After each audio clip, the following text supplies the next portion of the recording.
Con esta sección sobre historia que dimos en llamar Sucesos Argentinos y Chaqueños, recordando claramente aquellos ciclos larguísimos, ¿no? Sí. De la televisión pública nacional, con sucesos argentinos. Nosotros les agregamos también sucesos chaqueños. ¿Con quién? Con el profesor Francisco Tete Romero. Muchas gracias, Juan Diego. ¿Qué trajiste? Hoy vamos a meternos con la tierra, en el caso, y lo que significa defenderla. En el caso de sucesos chaqueños vamos a meternos con las ligas agrarias, vamos a homenajear a dos militantes de las ligas agrarias, secuestrados, asesinados, desaparecidos, en febrero de 1977, sobre todo el verano de 1977, es un verano de mucha represión en el Chaco. A Miguel Ábalos lo torturan en la Brigada de Investigaciones, era correntino, militaba con el obispo Devoto en Goya Corrientes, correntino, y venía escapado de lo que había sido ya en 1975 y 1976 la represión sistemática en Goya, y viene a parar con los militantes de las ligas agrarias del Chaco que, dadas las características del monte, habían establecido con el campesinado chaqueño, hoy hablábamos del pueblo, una alianza tan férrea que lo que se descubrió en el juicio de lesa humanidad denominado ligas agrarias es que había otros desaparecidos y lo que había sufrido el campesinado por su solidaridad. Bueno, Miguel Ábalos, el 14 de febrero es la última fecha en la que se lo ve,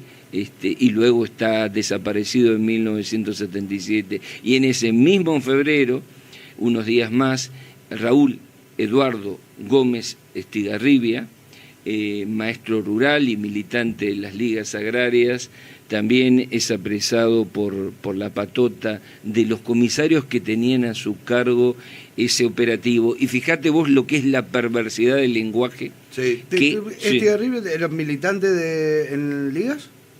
¿De ligas agrarias o...? Estaba vinculado a ligas agrarias porque ligas agrarias claro. tenía la producción de un periódico que se llamaba El Campesino, que llegó a sacar 100 números y que tenía además un programa de alfabetización. Y lo más interesante de esta clase de militantes, que eran militantes populares y sociales, es que su lenguaje, lo podés leer en El Campesino, tanto el libro de Quique Loey como el libro de los profesores Mauricio Muro y Raúl Díaz trabajan esto, ¿no? Un lenguaje muy popular pensado para quienes lo iban a leer, los campesinos, y si no, para los hijos de campesinos que tenían que leerles. Bueno, una cosa importante te decía... Lo importante es compartir los códigos para que sea exitosa la comunicación. Por supuesto, era la familia campesina la que tenía que leer, porque se planteaba que no era posible transformar la tenencia de la tierra si no había un sujeto deseante de esa transformación. Y no era posible hablar de trabajar para el campesino, había que trabajar con el campesino. Y esa organización popular, para que tenga una idea, las ligas agrarias llegó a disputar en términos de comercialización el 65% de el algodón, cuando el algodón era el cultivo social por excelencia del Chaco, que daba laburo a 250.000 personas cuando el Chaco no tenía 900.000 habitantes. No. ¿Se escucha esto? ¿Se entiende la dimensión de lo que fue las ligas agrarias?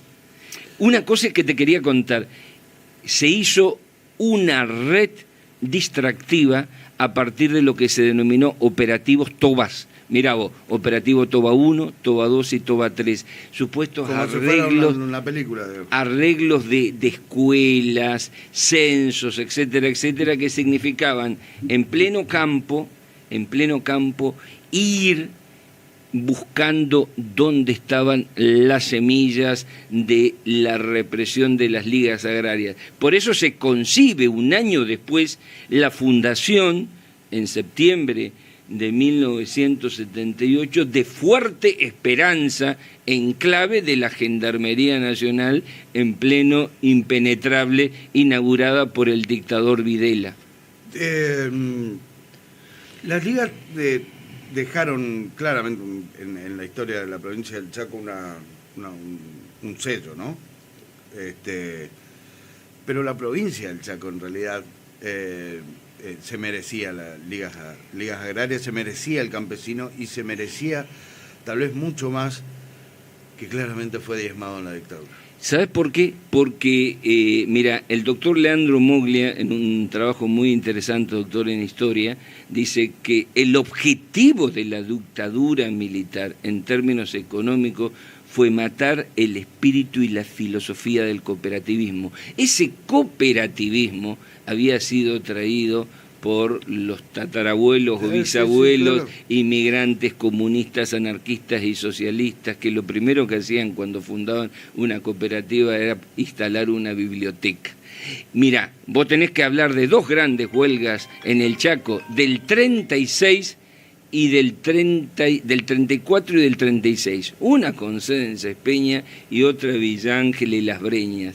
Y sabés que ahí convergían los intereses de los inmigrantes con los intereses de los criollos e indígenas y disputaban a los carteles. ¿Qué le disputaban? El precio y habían el precio de lo que producían, de la cosecha, y habían descubierto que la organización solidaria era lo más importante.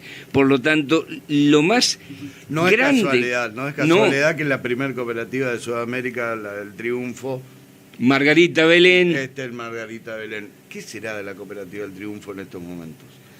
Es solamente un museo. Es un museo, exactamente. Y ahora, que no está mal, digo. A ver, que no está mal, no pero... está mal, pero